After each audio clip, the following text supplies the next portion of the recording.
Então tá, pessoal, boa tarde. Hoje vou falar, hoje ali, ó, acertaram o tom da minha voz, né? Tá alto. Pedi para vocês inicialmente não me jogarem nem ovo nem tomate hoje, tá? Tô avisando. Turma, é assim, ó, redação oficial. Correspondência oficial, melhor dizendo, porque redação técnica é aquilo que nos permite redigir uma correspondência oficial. É um conteúdo árido, para não dizer chato, tá? É árido. Mas há uma questão nessa nossa prova. E uma questão faz toda a diferença do mundo, vai dizer, né? Faz diferença. Mas também quero dizer que, apesar de árido, é simples, é fácil. 20% é comigo, 80% é com a memória de vocês. Há sim muito conteúdo que vai solicitar sentar a bunda na cadeira mesmo e decorar e estudar. Ah, mas é uma questão, mas pode ser a que vai fazer a diferença pra gente, né? Por quê? Estou dizendo isso? Porque a maioria das pessoas acha muito chato e por isso mesmo não me estuda. E a gente vai fazer diferente, tá? Então vamos começar. Não quero isto aqui, porque me atrapalha, que eu tô sem óculos. Cadê meu óculos, gente? Ah, obrigada, querida. Ó, então vamos começar. Correspondência oficial é o que ocorre. Correspondência, obviamente, é qualquer troca de comunicação que estabeleçamos por escrito, seja lá qual é o meio que a gente vai utilizar. Carta, eu acho que ninguém... Alguém aqui já escreveu uma carta no último ano? Carta. Não é bilhetinho, não é mandar e-mail, carta. Hã? Nem para o Papai Noel. Ai, que triste. Você não acredita nele? Ai, gente, que decepção. Mas ele existe, querida, tá? Quando começa a escrever. Mas a gente não escreve mais carta. A correspondência, ela se restringiu realmente a órgãos da administração, seja pública ou não, seja privada, e se restringiu, portanto, ao âmbito do trabalho, ao âmbito profissional. E assim mesmo, de um modo mais geral, é digital o negócio, não é de próprio punho. E aí aqui entra um detalhezinho que a gente tem de afinar um pouquinho. A redação técnica que nos permite redigir a correspondência oficial, ela é datada de trocentos anos, tá? Ela é antiga. E dificilmente ela veio se renovando ao longo desses anos, mas ela não foi muito estudada, essa renovação, tampouco foi muito apreciada. As pessoas mais ou menos cristalizaram uma forma e repetem, nós mesmos aqui, de repente, vou fazer umas perguntas, vocês no ambiente de trabalho de vocês, quem sabe já não se pegaram usando aquela forma fixa, acreditando que daquela maneira estavam sendo corretos, gentis, educados, ou enfim. E todos aqui somos pessoas ocupadas, muito provavelmente. A educação e a gentileza numa correspondência passam pela objetividade, ou seja, não coloca muita coisa para o sujeito ter que ler. Quer ver? Por acaso alguém aqui já começou uma correspondência de trabalho com "vimos por meio desta"? Ó, todo mundo quase, né? Raciocina comigo, turminha. Usaram vimos, né? Não usaram viemos. Porque viemos já é o passado, então a gente não veio mais. Vimos por meio desta, blá, blá, blá. Raciocina comigo. Se fosse por meio de outro meio, a gente não estava escrevendo. Vim por meio do telefone. É absolutamente desnecessária essa forma fixa de início. Sim, como é que eu começo? Começando. Vai direto para o assunto. Ou ainda, alguém por acaso aqui já começou alguma correspondência dizendo que temos a satisfação de? Ai, graças a Deus, aqui não. porque também é outro carimbão que se usa, e muitas vezes o sujeito diz que tem a satisfação de comunicar que seu pagamento está em atraso. Temos a satisfação de comunicar que a senhora se acha em débito com a nossa empresa. Mas, pá, é triste isso. Ou ainda, fechar uma correspondência com aquela outra fórmula. Vê se vocês já não fizeram isso. Com aquela outra fórmula. Sem mais. Sem mais não pintou? Sem mais. No aguardo de sua manifestação satisfatória. Quer dizer, ainda põe o cara numas, né? Assim, aqui, ó, você vai dizer que sim para mim. Então, esse tipo de fórmula fixa, que bom, a gente não precisa. Quem decorou, apaga ela da cabecinha. E quem não decorou, que bom. Isso não é necessário. A correspondência oficial, a redação técnica evoluiu nesses anos e ela se tornou mais simples. Ela é ainda muito tradicional na questão dos pronomes de tratamento. E é nisso que a gente vai insistir mais. Cada sujeitinho tem o seu pronome de tratamento adequado e específico, tá? Cada cargo que esse sujeitinho ocupa. Então vamos lá ver uma coisa. Eu trouxe aí nesse nosso polígrafo e, consequentemente, nas nossas telas, algumas correspondências que são oficiais e outras que não são oficiais. Por que eu fiz isso? Gente, chamem de excesso de zelo. Eu sempre fico com muito medo de fazer uma seleção baseada... é uma questão de pele. Eu não posso fazer uma seleção, eu fico com medo de fazer isso. E a despeito de, por exemplo, o abaixo-assinado não ser considerado um documento ele é, mas uma correspondência oficial é sim um documento, todos nós sabemos, que um abaixo-assinado, desde que com firma reconhecida, tem o valor de documento. Então, para nos instrumentalizar melhor, se aparecer perguntinha desse gênero aí, a gente mata a pau. Então, olha só. O abaixo-assinado, e vejam, vamos começar vendo a questão da grafia, tá? Abaixo-assinado manteve o hífen. Apesar de que a questão da nova ortografia não dizer nada para vocês. Porque, como já vimos, ao longo de 2012 até o dia 31 de dezembro podemos utilizar a antiga ou a nova. Mas abaixo-assinado manteve esse hífen, fazendo, portanto, um substantivo composto, tá? É um requerimento coletivo. Sendo assim, turma, olha, agora a gente vai, por favor, tá? Deixa aí a ata, mas antes da ata, vamos para o nosso polígrafo e isso se encontra lá na primeira página, tá? Outra coisa que eu queria chamar a atenção de vocês, e ainda em termos de ortografia, é a pluralização do abaixo-assinado. Vejam aí comigo, são os abaixo-assinados. Por que abaixo não vai para o plural? Porque se trata de um advérbio, e advérbio é, nesse contexto aqui, assinado lá embaixo, na realidade é isso, né? Nesse contexto aqui, funcionando como advérbio, advérbio, de acordo com a gramática tradicional, ele é invariável. Então aqui tem um modelito rapidíssimo, tá? De um abaixo-assinado. Ó, o nome dos sujeitos que assinam esse requerimento, esse pedido, ele não vai no início. Usa-se a terceira pessoa do plural. Vimos, desejamos, solicitamos. E, trechinho rápido aqui, ó, os abaixo-assinados, brasileiros, residentes, blá, blá, blá, rua tal, solicitam a instalação de coletores de lixo no projeto comunitário de reciclagem. A data vai ao final e segue-se, eu coloquei como tabela. No entanto, não é necessário. De um modo geral, o abaixo-assinado é sim digitado e depois assinado. E olha ali, o número de identidade, atendi, apesar de não servir para nada, né? O RG, o negócio é o CPF, mas é o RG que vai aqui.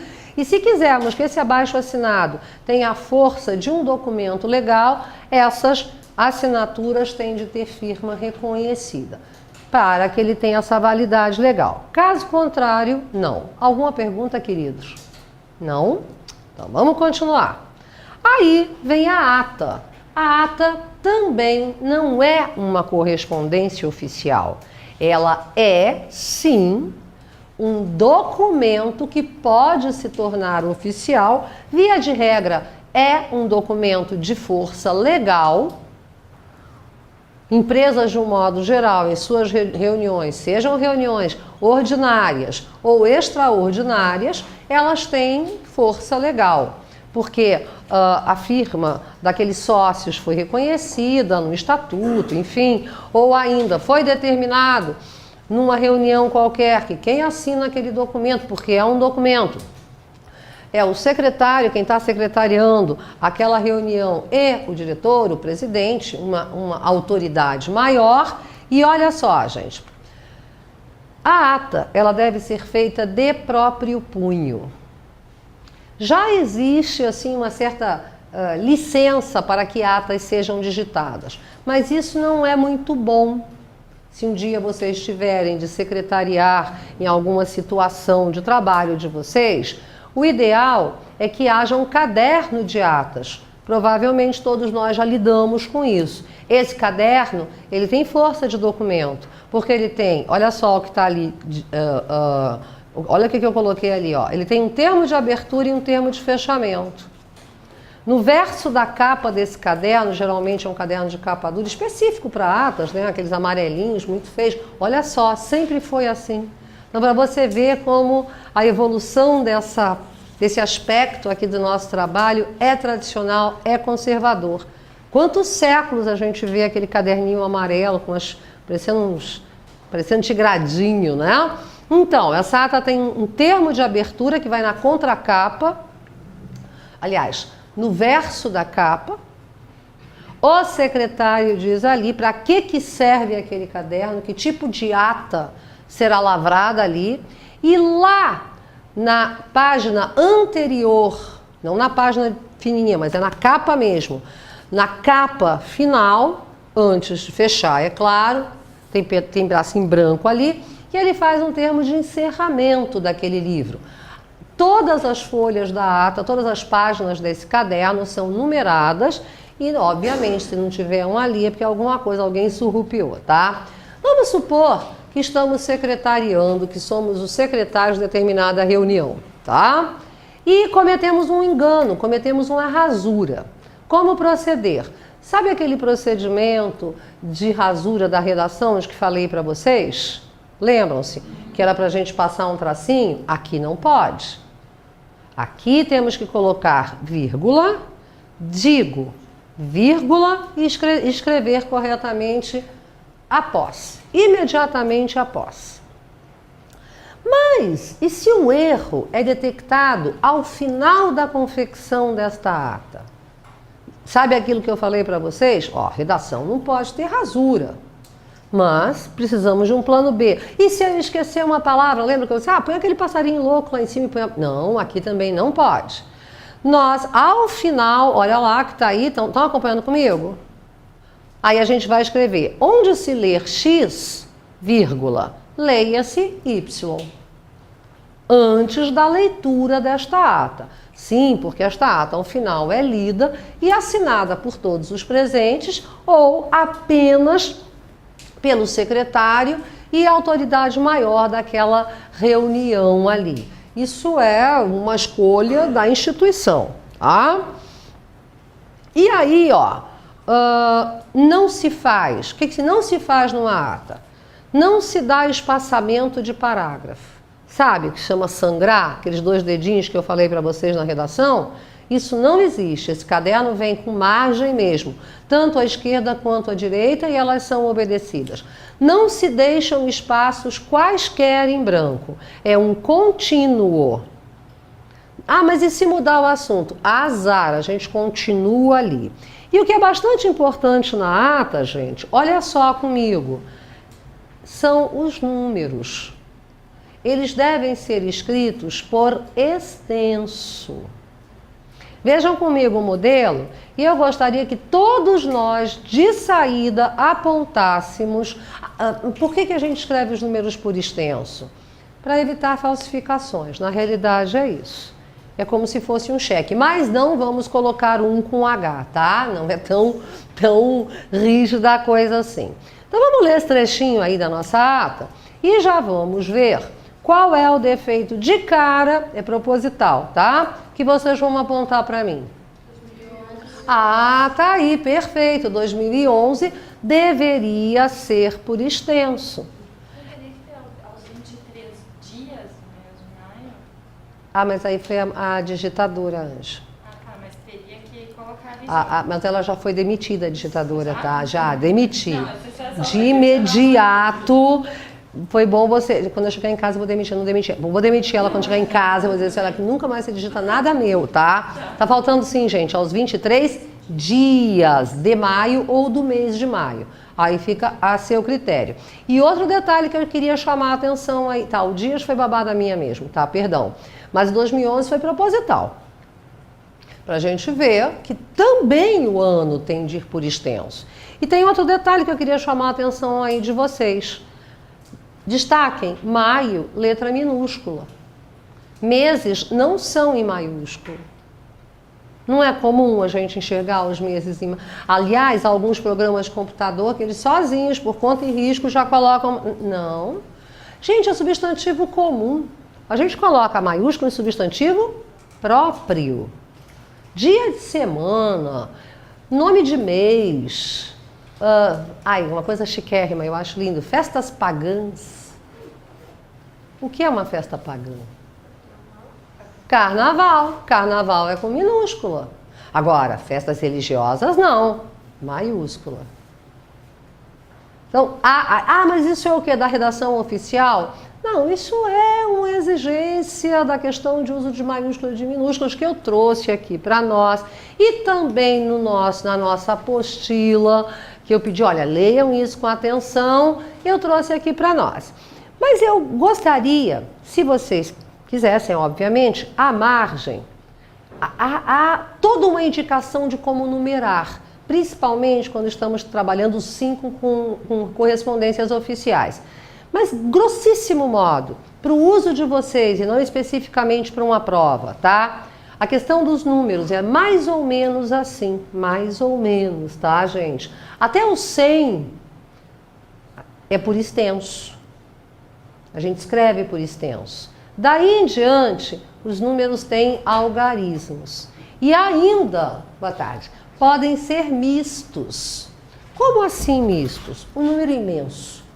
Então, ó, até o 100, eu vou escrever 100, C-E-M, tá? 101, daí em diante, eu posso colocar algarismos. Numa ata, espera-se que sempre sejam por extenso para que evitemos dessa maneira possíveis alterações posteriores. Mas e se o número for um número imenso? Como fazer? Mistura-se, tá? Então, por exemplo, 1 bilhão. Porque a montoeira de zeros que ia aparecer aqui, a gente não ia ter que ficar contando, né? Ainda corria o risco de botar menos zeros e aí o dinheiro que estavam me devendo deixa de ser 1 bilhão e passa a ser um pouco menos, tá? Então, número misto, quando for um número imenso, até 100 por extenso e daí em diante com algarismos. Fala, linda. Ah, tá. Pensei que era alguma dúvida. Bom, então vejam. Contudo, na ata, nós, se tivermos de redigir, vamos sempre buscar por extenso, aqui é 1 mesmo, tendo em vista aquilo que eu já falei para vocês, uma possível alteração, ok? Bom, então essa atinha aí, que é muito breve, evidentemente, algumas atas inclusive trazem ementa, lá no início, assim, assunto, né? Não é também muito bom fazer isso, porque quando a gente começa a listar assuntos que serão ali discutidos, uma listinha, um embaixo da outra, isso não funciona em ata, tá? Então, adiante, turma. Vamos exemplificar uma aqui é um exemplo e exercício ao mesmo tempo, ok?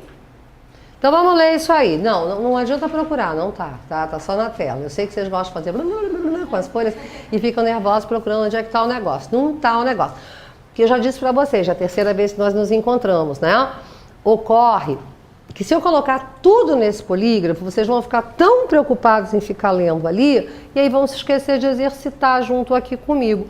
Não é que isso aqui está à disposição de vocês? Então, não precisa copiar. Ó, a cada númerozinho vamos fazer um preenchimento depois. Se for necessário, eu vou e volto nessa tela. Fulano de tal, perante mim, José da Silva. Aí naquele 2 vai um número, tá? Diretor da escola, aí vai o número da escola. Jurisdicionada, blá, blá, blá, blá, blá, blá, blá. Nomeada nos termos do, aí vem outro número de leis. Aí tá, isso era um modelo de ata de posse e exercício. Aproveitei para trazer uma ata que é, sim, uma correspondência oficial. Quando se toma posse em qualquer órgão administrativo público, escola, isso tem que acontecer, tá? Até porque tem que enviar para a secretaria, não sei o quê. Bom, olha só, preenchendo as lacunas. A data, aos 8 dias do mês de novembro de 2011 ou em 8 de 12 de 11? Ah, tá. Vocês viram que novamente apareceu 2011? Porque já está se permitindo. No entanto, se quisermos maior segurança, vamos colocar como a gente faz em cheque, tá? Não é que a gente confia no que está escrito, não no extenso e não nos numerozinhos.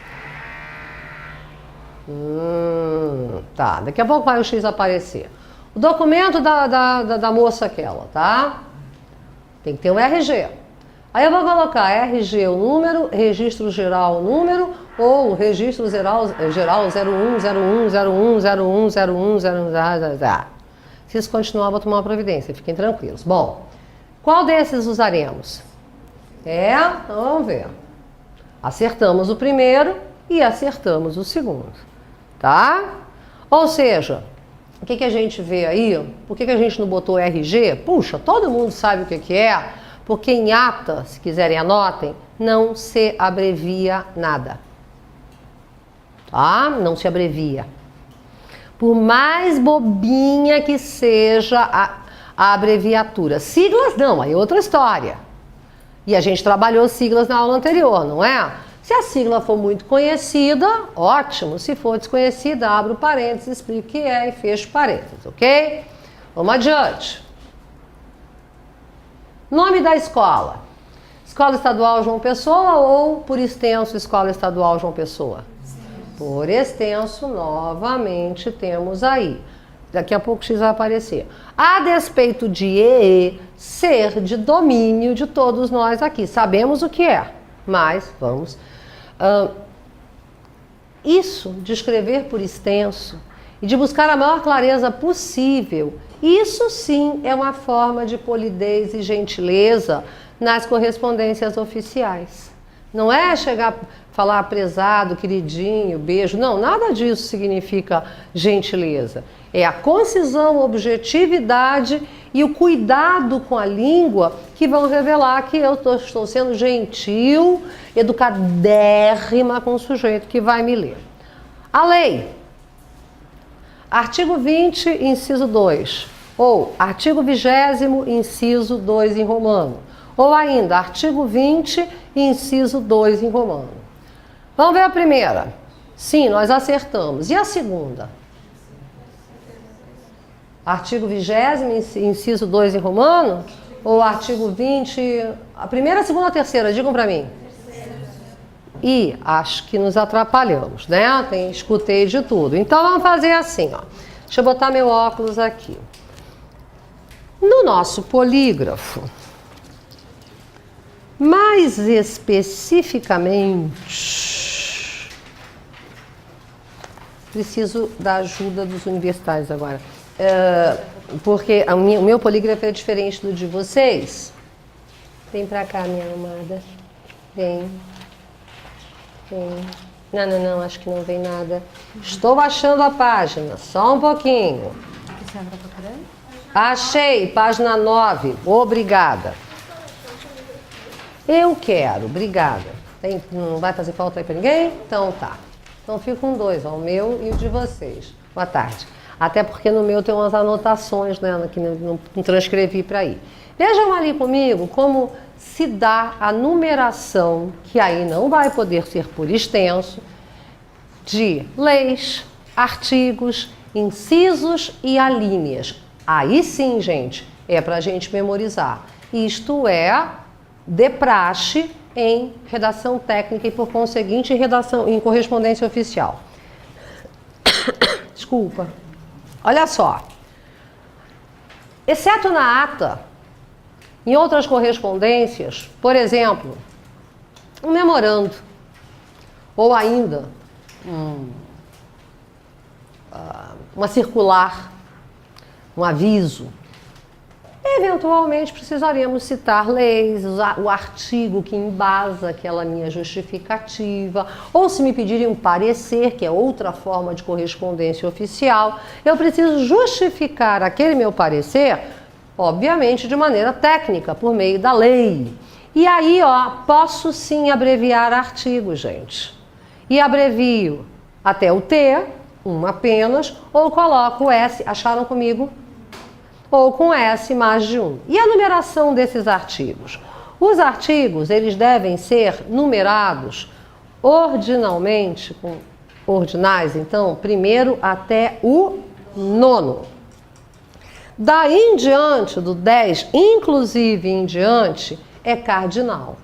Tá? Então, é artigo 11, artigo 100, artigo 200. Por que isso? Porque na nossa língua, o ordinal, quanto mais alto fica, mais difícil ele é. A maioria já devem ter se deparado com uma situação semelhante. A pessoa vai ler e não sabe. E aí fica artigo 50. Porque o 50º Laneocor, se for 500, então 500º, então piorou a situação. É para facilitar a vida, porque até o nome todo mundo vai. Até porque tem prédio, né?